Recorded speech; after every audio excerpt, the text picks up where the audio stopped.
ओम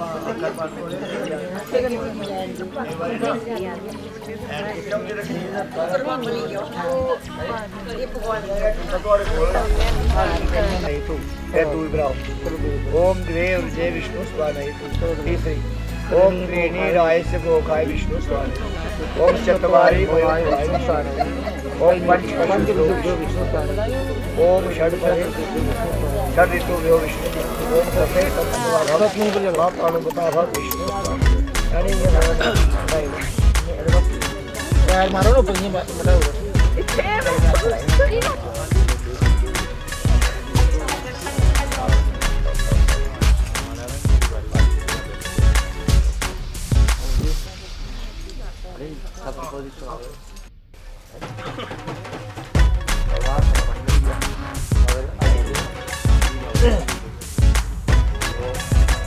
ये